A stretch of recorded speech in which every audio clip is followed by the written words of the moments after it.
Welcome back to the Health Marketing Collective, where strong leadership meets marketing excellence. I'm your host, Sara Payne, and I'm bringing you fascinating conversations with some of the industry's top marketing minds. Today, we're talking about something that doesn't get nearly enough attention: how advertising and marketing can unintentionally reinforce ableism, even in campaigns that aim to be inclusive. My guest today is Kelsey Lindell, founder of Misfit Media. Kelsey works with brands across health, wellness, and social impact to help them do better when it comes to disability representation and inclusive messaging. Her team is behind an incredible new workshop series designed specifically for healthcare brand and marketing leaders. But the conversation today isn't just about the workshop. It's about the broader topic of how we rebuild trust with audiences who've often been overlooked, misunderstood, or harmed by the language that we use in healthcare. So let's get into it. Kelsey, I'm so glad to have you here. I'm so glad to be here. Thanks for having me. Yes, thank you for being here. Before we get into the heart of the topic on inclusive messaging, can you tell us a little bit about what inspired you to start in this work? Sure. So, I first of all, I'm disabled. I was born missing part of my left arm, so you can't really see it right now. But my left arm is shorter than my right, and I'm missing some fingers. But I'm what I call a quadruple threat, the EGOT of disability, if you will. So I have 3 invisible disabilities that you can't see. So I have a ton of lived experience in this, but I also lived in South Africa for over 4 years, working with children with disabilities and Wow. organizations that support them on the ground. And I saw some of the worst human rights and civil rights violations you could ever imagine that you kind of only think of in like almost like a horror movie or like really just horrible circumstances that we're actually seeing as real possibilities in the States again. Things like institutionalizations and shunning people from society and not being allowed to participate in your everyday community simply because people are disabled. And so I asked communities that I was working with on the ground if I could do one thing with my life to impact this as big as possible, what would it be? And for 4 years straight, everyone told me, go back to the States and change the way that disabled people are viewed, work in marketing, work in advertising, work in entertainment, because what we see shown to us impacts the entire scale. And we know that what we see shapes our bias, which impacts how we vote and how we spend our money and who we hire and who we don't hire and how we, structure schooling. So really, if we can start to change some of the sentiment surrounding disability, all of the other things have a chance to move and shift. So that's how I started doing this work, and I've been doing it ever since. Wow. Well, thank you so much for sharing the personal side of that, as well as sort of that inspiration, because I think it's not only relevant to your career pathway and your business and how you got into doing what you do, but relevant to all of our listeners as well, in terms of really thinking about the importance of the work that we do in terms of making sure everybody feels like they're part of the conversation. So thank you so much for Yeah. sharing that. So your workshop is called Shaping Perception, and I really Mhm. love that framing. Can you talk about how you just started to get into it a little bit there, how advertising shapes how we think about disability and where you most often see ableist narratives sneak in, even with good intentions? Yeah. So shaping perceptions is like kind of like our 101 foundational workshop, right? It's our basics. Here's what every creative or marketer or anybody who shapes public perception needs to know. I don't care if you're an intern or if you're the CEO, you have to come hang out with us for at least 90 minutes because you just don't know what you don't know. So Yeah. it's like our, 101 basics, and we have a lot of fun with it. I don't do things that aren't fun. Disability is such an uncomfortable topic for so many people because when we're talking about disability, we're also automatically talking about frailty and aging and ultimately death, right? So people are really uncomfortable with it because all of us will become disabled if we are lucky enough to enter into old age. My grandfather just passed, and he went his whole life without identifying as disabled, but at the end of his life, he absolutely was. And watching him cope with that towards the end of his life was really painful, and it was just such a obvious reminder to me that like this is so important. And if we can talk about these things openly and honestly in our much younger years and even start like changing people's bias, not only will it help the world, but it'll help us cope with our frailty and our morality as we age too, right? So the reason that we focus so much specifically on using this as a tool to inform like how our biases are made is because we know that advertising shapes the way people spend their money, shapes the way they think. If it Yes. wasn't, we wouldn't have jobs, would we? Like, we would not be employed. If Correct. that weren't the case. That is what we do. It is our job to change people's minds or make them think a certain way. And so rather than just relying on people getting it, we look at like, okay, well, what are the opportunities here? We know that disabled people, like, I wish everyone wanted to be inclusive and have the right messaging out of the goodness of their heart, of course. But the reality is that people are busy and they have to answer to stakeholders, not just do things because it's equitable all the time, right? I always joke that I can convince anyone that this is the right thing to do in their heart, but I can convince any butthead, I'm not going to swear on your podcast. I can convince any butthead at your company that it matters simply looking at buying power. We know that disabled people have $13 trillion in global spending every single year. We're 25% of the population. 40% of American families have at least one or more person with a disability within them. And we're only represented in 1% of advertising, and Yale and the Valuable 500 Wow. have done studies that prove that 90% of that rare 1% is actually problematic and that it reinforces stereotypes, stigmas, and tropes that actually harm us. So when we saw this, we're like, this isn't just a equity opportunity. This is actually a business opportunity. And so taking it with that lens means we can scale this a lot quicker in terms of impacting people and how they view disability and how their content can shape the way that others view it. Yeah, you're absolutely right that it's a business opportunity, and I really appreciate the framing around that because again, I think I mean, the reality is, right? We are marketers, but we are in support of business objectives, right? And so really thinking about it in terms of business opportunity, I think is important to help create that prioritization of this work and this effort for any brand. And you said those statistics really quickly. I think you said 25% of the population and 40% of families. Yeah. Those are big numbers. Mhm. And we And know, and like, all of us will have somebody in our life that we love that's disabled, and if you don't, what's wrong with you? Like, we all know somebody, it's a like, think matter, about. like you said earlier, Yeah. it is the human condition to age, Yeah, right? yeah, And become frail or whatever language you want to use there. It is the human condition. yeah, It will happen mhm, at some point in absolutely. our lives.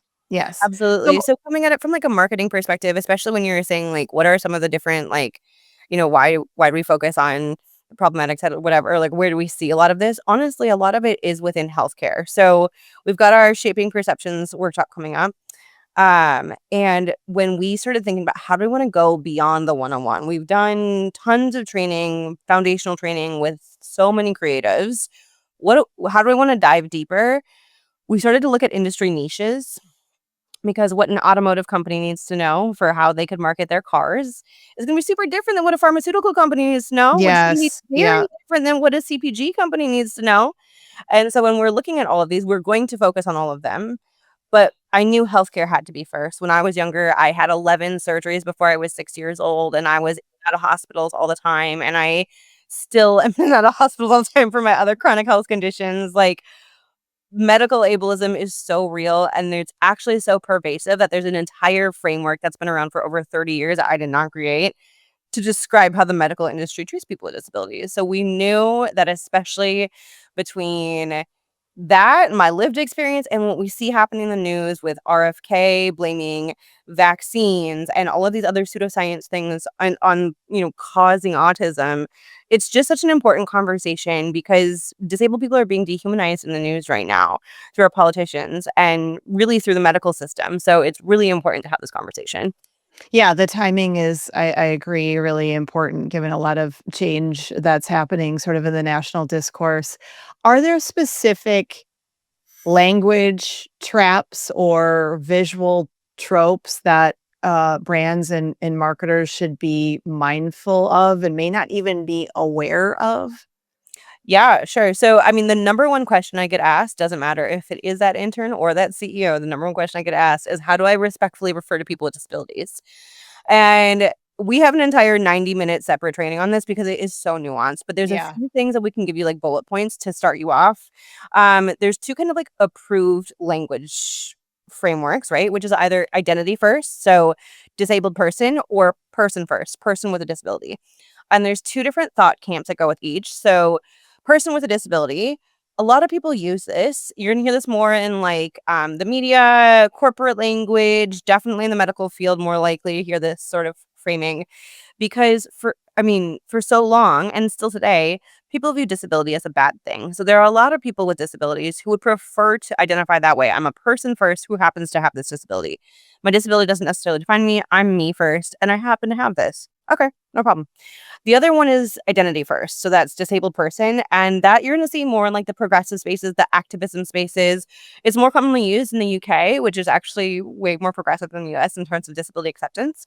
So the more that we kind of get towards that space, I predict that we're going to see it more and more in the US. But that thought process is more like, you wouldn't say somebody with queerness, you would say that they're queer, or you wouldn't say someone with gayness, you say they're gay. This is a part of me. You can't take it away from me. What? Disabled person, on the other hand, though, is think about it this way. You wouldn't say, oh, that's a person with queerness or gayness. You'd say, oh, they're queer or they're gay, right? You wouldn't say that to someone with blackness. You'd say, oh, they're black. And so that kind of framework is more like, no, you can't. I am disabled and I'm proud to be. You can't take that from me. Yes. And so that's kind of that thought process. Now, within the disability community, you will find people who use euphemisms to describe themselves, and that is their personal preference. So I like to think of this like pronouns. It is not my business or your business to tell somebody else how they should identify, right? Yeah. That said, within the disability community, when we use euphemisms like special needs, differently abled, it does a couple different things. The first is it increases stigma. There have been sociology studies that prove that when we use euphemisms for disability instead of either person first or identity first phrasing, stigma and like pity towards disabled people actually increases by 60%. So oftentimes people use these euphemisms because they're trying to be respectful because they want to show that they value people with disabilities. They don't want to say it because I think it's a dirty word. But actually what they're doing is the opposite. They're reinforcing this belief that disability is a dirty word. And I mean, think Yeah. about it, right? Right. What words do we avoid in life? We avoid slurs. We avoid swear words.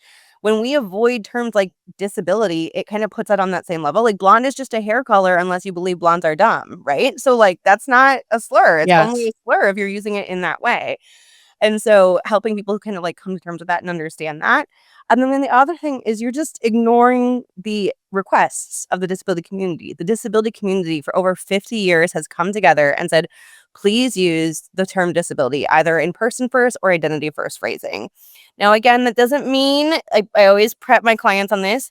You will, if you switch from saying special needs to saying person with a disability, you will get pushback because people don't know. They will try to correct you because they think that they are right and they're trying to help you be respectful. They don't know what they're talking about. Like there is so because people don't listen to the disability community, right? We know Yeah. that even at the height of the DEI boom, 90% of companies had a plan for DEI, only 4% had a focus on disability within that. So people just don't know. So they are taking their uninformed, well-intentioned opinions and throwing it on people. And I promise you, we have so much data and research and communities that have said, no, no, no, don't do that. Yeah, well, which is why this conversation today is so Yeah. important because Yeah. raising education amongst Totally. brand and marketing leaders, this is not something that people maybe have a lot of access to in terms of folks like you with personal experience and having the lived experience, but also exposure to many others in this community to help define what it should look like. Yeah. Can you give us, Kelsey, an example of a brand or a campaign that you feel really got it right? One that didn't just sort of check the box, but actually was successful in building trust and connection Yeah. with the disabled community? Yeah. So it's not healthcare. Is that okay? Oh yeah, absolutely. Yeah. My favorite campaign of all time that I've ever seen is Degrees Trainers for Hire. So Degree deodorant. They did a few things. First, they looked at their product, right? And they said, okay, how can we make our product more inclusive? That's something we tell people all the time. If Mm, you're We've got a few different frameworks for disability inclusive marketing, right? One is Gen Pop, where you just include people with disabilities in your ads. So it's the easiest one to do. But if you really want to make a splash, it's a framework called Narrative, where you focus your entire narrative around the disability lived experience. And if you're going to do that, we always say, do something in your company first, whether it's modifying your product or like, for instance, Sephora just added quiet hours so people who have sensory sensitivities can come shop in their stores during those times. That's great, right? love that. Do something that actually benefits the community. So in order to do that, you have to really understand the disability community, within your specific niche. So they looked at their products and they said, cool, we're going to make our deodorant more accessible. So they made it easier to open for people who have limb differences and arthritis. And they also added like Braille on some of their different products. It was really cool. So then what they did, they're like, okay, cool. What are the other issues that the community is dealing with? When they looked at what other issues the community is dealing with, they realized a few different things: loneliness and isolation, and much larger percentage of the community was dealing with obesity, diabetes, and other chronic health conditions, simply because fitness facilities were not accessible. So I guess it is kind of like a health Mm. adjacent campaign. So what they did was they worked with a handful of different organizations. They made a toolkit kind of explaining, and teaching gyms and facilities how to make their spaces more accessible, how to make their spaces more inclusive, including like what kind of equipment they should have, how wide their entryways should be. Because we always, a lot of companies think if they're following the ADA that they're good. And it's like, well, the ADA is the floor. The ADA is like, Right, right. you're breaking the law if you don't do this. That's simply not enough, right? Like, imagine if every business just operated based on, we're not breaking the law, so we're good. That's simply not a marketing strategy, So they created like all of these other frameworks and toolkits that gyms could use completely for free. And on that website as well, they had a list of people with disabilities who are also qualified personal trainers that gyms and individuals could hire. It's another huge issue that the disability community is facing, is and underemployment. We Yes. know that 80% of people with disabilities in the United States are either or underemployed. So it's a pervasive issue. So they were able to look at some of the biggest issues that were impacting people with disabilities, look at what their brand could do organically that made sense, right? I don't expect, and I don't push any brand to do things outside their brand values, right? Like, look at what are your brand values, what is your brand voice, what are you known for, and how can you take that and apply it to the very real needs of people with disabilities, right?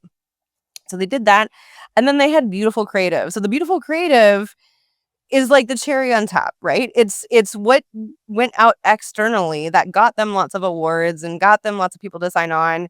And basically the entire thing was about busting bias, and like it showed people with disabilities going to gyms or going to dance classes or the pool and getting stared at. And so instead of, being like this cheesy inclusive campaign, it kind of flipped the lens on society and said, like, why are you staring? They deserve to be Yes. here, right? So it was a really, really powerful campaign. Wow, thank you for sharing that, and I do think it is important even within healthcare to look at brands outside of healthcare, but you're right in that it sort of actually dips into that because, Yeah. access to gyms and, the ability for people to take care of their bodies is really important, right, to their overall health as well. So that's one that kinda goes kinda both ways. Both ways, and that's why our, like, 2.0 workshop where we're focusing on health, it's health and wellness, because they do Yes. go hand Yep. in hand. I mean, one of the biggest threats to the healthcare industry is the wellness industry, because they're running wild with unregulated supplements, and I don't know if you know this, but I was a personal trainer and group fitness instructor after I left. This is gonna shock you. When you go from being a social worker in South Africa to trying to work in marketing in the United States, not every agency is busting down your door to lead their Yep. comms department. I believe that. Yep. So I was a personal trainer and group fitness instructor for a while, and I saw it, like, it goes hand in hand, right? And like, I have chronic illness, and I do use a lot of like supplements and alternative healthcare, simply because healthcare doesn't have all the answers, right? But that doesn't mean that we should disregard healthcare. Healthcare has also saved my life, like, healthcare as we know it. So they really do go hand in hand, and the same tropes appear in both. So we're doing them together. Love it. Yeah, I was gonna touch on that. Like what the focus on healthcare is really important. You touched on it earlier. Why is it particularly high stakes when it Yeah. comes to disability representation? Yeah, so I'm gonna actually walk you through one of the frameworks that we did not create. But this is the one that's been around for a long time. So as creatives, right, we all know that the lenses that we view things through changes the way it looks, right? If you shoot a commercial or an ad or a spot with a DSLR versus like a Polaroid, it's going to look different. And so Absolutely. the lens that we use to view disability also changes how we perceive it. So we're going to take one analogy and run it through three different lenses. The analogy is, let's say that there's a person who lives in a town, a city, and that city or town only has one grocery store, and that grocery store has stairs. And this person uses a wheelchair. So the medical model would look at that and say, oh no, that person can't get food. We should fix his legs. And the intention is good. But what it leaves out is like, okay, not all disabilities can be fixed or cured. Not all people with disabilities want to be fixed or cured. Right. Access to those cures often is hinging on your insurance, which is hinging on your employment. And we just discussed that Absolutely. 80% of people with disabilities have underemployment. And it also doesn't get them what they need in the moment, which is food. Like, even if you could do it, it still Right. doesn't get them food, right? The social model would look at that, or sorry, the charity model would look at that and say, "Oh no, that's so sad. That person needs food. Let's get a bunch of people and carry them in there." And so maybe their immediate need would be met faster, but it also implies that there's always going to be people who are able and willing to lift somebody into that space, and it doesn't provide them with autonomy or dignity. Whereas the Correct. social model, which is what we teach through, what disability advocates really advocate for, would look at that and say, "Oh no, that person can't access food. We should build a ramp." And it's then everyone would be able to get in there. There should be a ramp there, right? That is the model that got us the ADA. That is the model that got us Section 504, which is thinking through it in that lens of like, society was built without disabled people in mind. So there was a series of laws called the ugly laws that were in they're municipal laws, and the last of them was only overturned in the 1970s. And these were laws that forbade disabled people from being seen in public because they were deemed too unsightly to look at. And so people don't even know this part of our history as a country. So what happens when you don't see people is you don't build society for them. So none of our buildings, none of the society that we're living in was built for people with disabilities. And so the onus to fix that should be on the people who built it and the people who are currently building it, not disabled people who didn't ask to be excluded. 100%. 100%. If you don't see people, they become invisible to you, but they are not actually invisible. Totally. And when we look at it through like that healthcare lens, like we see this so much. Like when we look at so much of healthcare marketing, it's always about like fixing the person, right? So like I always talk about, I needed 11 surgeries before I was 6 years old. I needed those surgeries. I would not be able to function and have the autonomy and independence that I do now without them.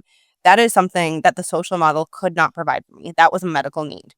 However, when I was about 12 years old, there were doctors that were really urging and pressuring me and my family to have me have a limb lengthening surgery where they would put screws in my arms Wow. and a few times a day for anywhere between 6 to 18 months.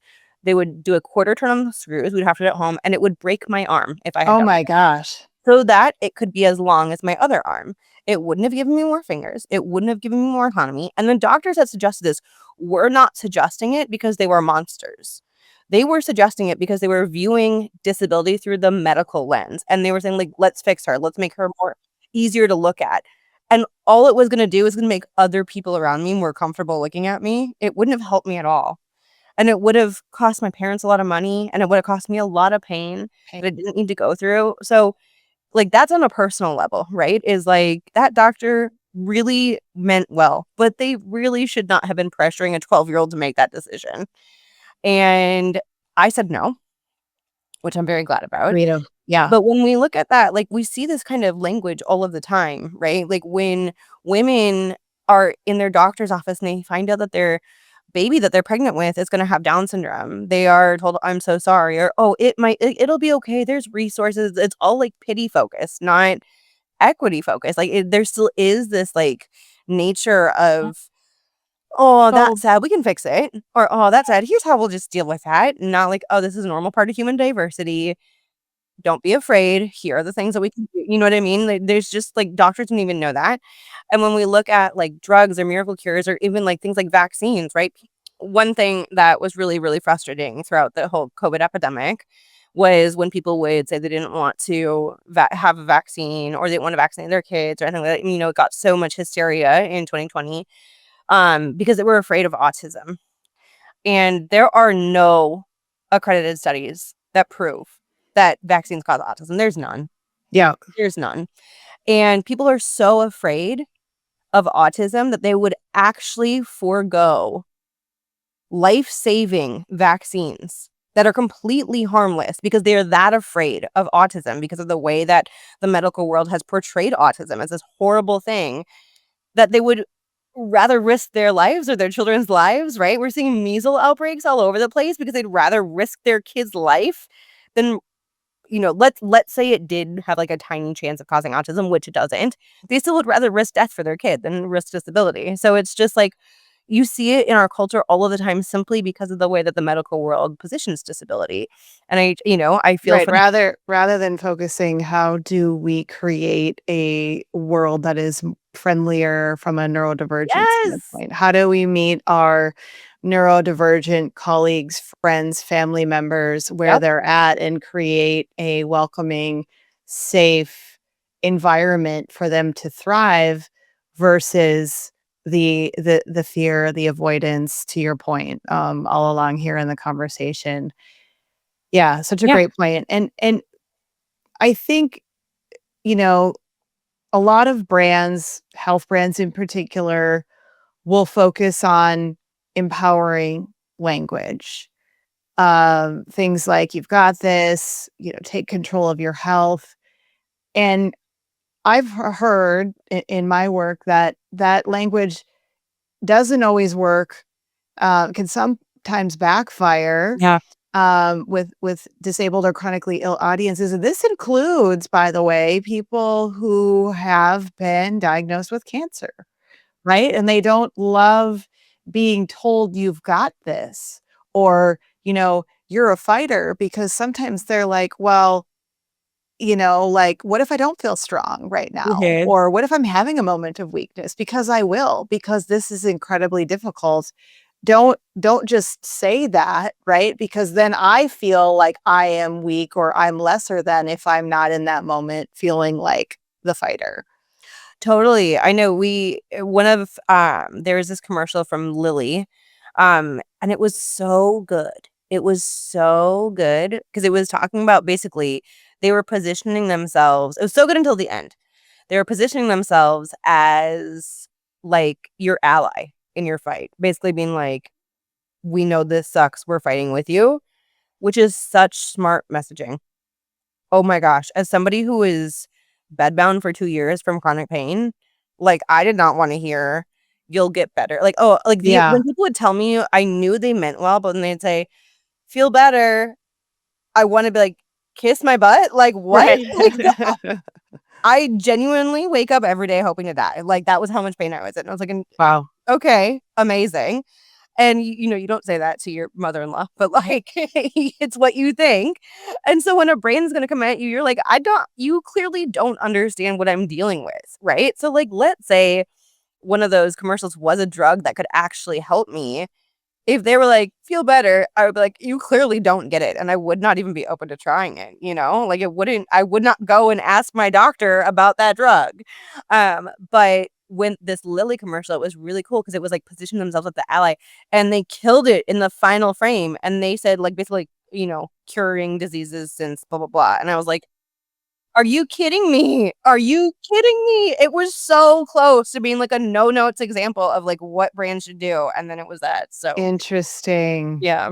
And I wonder if they, to this day, even realize it, Oh, probably not. right? Yeah. Again, it's about increasing our education on the perspective of the disabled community, the neurodivergent community, insert, whatever here, so that we understand the power of our word choices better, because we so often mean well, but we just don't know what we don't know. And I think that's why this is so important, and the access that you're providing through this workshop, this education you're providing, I think is so important. Can you give us a quick overview of this two-part workshop series that you're Yeah. leading, and why, kind of give us the pitch why every healthcare marketer should care about this or participate in this? Yeah. So basically, what we do know is that the one-on-one is, like I said, it is something that every single creative needs to come to. It's about 30 minutes, and like some of the frameworks that we went through are in there. We've got about 15 other ones that we just blast through, and I always joke, I'm like, it's gonna feel like I'm feeding you from the fire hose, but I promise we'll send out a PDF. It'll all make sense after. Then the next 30 minutes, we watch real ads. That's always a part of our training. We Mm. always watch real ads. So we group them for the like foundational one based on category. So we watch 3 automotive ones. We watch a few fitness wellness ones. We watch a PR, like a couple PR things. It changes every time, but those are always the ones that are definitely there. And so we watch like a little cluster and then we respond together. So I actually rarely need to do any correcting. I just like, what do you think? People will get it quote unquote wrong. And that doesn't mean that like I am the eternal, I know everything. But, they may lead with bias, not realizing it's still kind of there. But usually there are other people in the room who are like, well, I actually noticed this. And it becomes more of a Mm. conversation that feels really safe, right? Like one of our core philosophies is we believe in creatives. I don't think anybody wakes up and says, you know what I want to do today? Make an ad that screws over disabled people. Like no Right. one says that. Right. Absolutely But not. Right. that's the reality of what's happening, right? So we always want to create like a really fine, safe space for people to get things wrong in private. And so we like watch and react, and then we go into a breakout session. So there's always something, whether it's looking at a real brief and figuring out like, oh, here's what we would need to change, or Mm. oh, here's what we need to feedback the client on. Like we just believe that like we don't want you to come and I mean, I can clearly you can tell I could yap about this for as long as you'll let me, but I don't want you to come and just listen to me talk. I want you to come, learn, and leave feeling empowered. Like if it's requiring me to tell you what to do on every single campaign, we're not going to scale equitable representation, are we, Sarah? Like we need Right. people to feel competent and ready to go. So that is like our groundwork, just so that everyone kind of understands. So we want every single creative to go to that one simply because if your mid-level manager is giving you really solid feedback, but you don't understand it as the CMO or CEO, like, it's just not gonna get where it needs to go. It's not enough to have your brand manager come. It's not enough to you know what I mean? Like, you Yeah. gotta understand some of this Good point. yourself and see it. We say everyone needs to go that one. It's our 101. It's our basics. The other one is just our first 2.0, right? That we're doing publicly. We do these all the time internally, but we really wanted to make this series something that anyone could come to, whether they're a company, they can bring their whole company, or just an individual who cares, right? Like I used to work at a fitness company in their marketing department that did not give a crap about this stuff. And I cared. So Yeah. I would go out of my way to learn about this, right? So I'm always thinking about like, what would, Kelsey in her early 20s need to be able to impact this kind of stuff so I could do what I'm doing now. And so we always want to make sure it's like scalable. And so the first 2.0 we're doing is health and healthcare focused and wellness focused. And that is the same thing. We're going to look for the first 30 minutes, look at frameworks that exist within the health and wellness spaces. We're going to look at what are the big messages that we're seeing. What is causing distrust? We're going to look at stats. Like 60% of healthcare and wellness professionals think that their company is extremely welcoming towards people with disabilities, but over 65% of people with disabilities have avoided seeking medical care and treatment that they know they need because they're afraid of medical Mm. ableism. Like Yes. there's a disconnect there. You are not getting it right. I'm gonna hold your hand when you say this, but you need to work on this. And so being able to say, no, no, no, no. Here's what's actually happening. Here are the stats that back that up. Here's the revenue loss you're likely seeing, and here's how we can Mm. fix it. Is that first segment. Then we're going to once again go into watch and react. So we're going to watch real healthcare companies from pharma, health tech, hospitals. We'll look at all kinds of things and then react, talk about it. And then we'll go into breakout sessions, which is more focused on, okay, what are the stereotypes, stigmas, and tropes that might come for this different types of Yeah. disability? How do we fix this? So that's always the format is frameworks, a little bit of history, a little bit of teaching. I do stand-up comedy, so I try to make them as funny as I can without being inappropriate, so Love inappropriate it. that you can't come again. Your HR it's like, when I do these internally, because we do them privately too, like, we'll go, like, we do them at, like, Sure. general halls or whatever, right? But, Yeah. like, not everyone can bring us in, and also what we wanna make sure is, like, it's account specific. Like we said, what a healthcare company needs to know, what a advertising agency that focuses on an insurance company, what they need to know is gonna be so different than one that focuses on, granola bars, right? So how do we make this really applicable? So that's the main focus there. Wonderful. Well, the foundational session, for those Yeah. of you listening, is now available on demand just for Health Marketing Collective listeners. And that second part, the next live session, will be on May 8th. So the details for all of that and the discount code for part one of the workshop will be in the show notes. So check that out. Kelsey has very generously made that available for our listeners. Kelsey, let's bring it home with some parting advice here before we end the episode. If someone's listening right now and they're thinking, oh no, I've definitely made some of these mistakes. What's one small shift they can make in their next campaign to really start doing better? Okay, well, first, I want them to know same. Like, same. Truly. I used to let myself be used as inspiration porn for fitness brands. Like, before I like and that's one thing we talk about a lot too, is, like, it's not enough to have a disabled person look at your campaign. There's a difference between lived experience with disability and Yes. also career experience in marketing, right? There are many wonderful disabled people that I love who have really bad ideas on what good representation looks like, 'cause they just don't have the lens. They don't have an idea of how it's gonna impact a brand, right? So, same, same. Um, I think some really good places to start would be follow disabled creatives and disabled Mm, creators on social media and LinkedIn. great recommendation. Truly, because they will talk about these are the things that I just told you are like basics, like basics. I joke that I could pull a Cory Booker and talk for 25 hours straight about this stuff. Like, truly, this kind of they will be sharing this stuff. They will be helping you understand it from an accessibility stance as well, intersectionality. The other thing would be make sure you're not just following and listening to white disabled people. For a long time, Yes. white disabled people have, and I'm a white disabled woman. So like this is why we have Misfit Media and not Kelsey Lindell LLC, right? Yeah.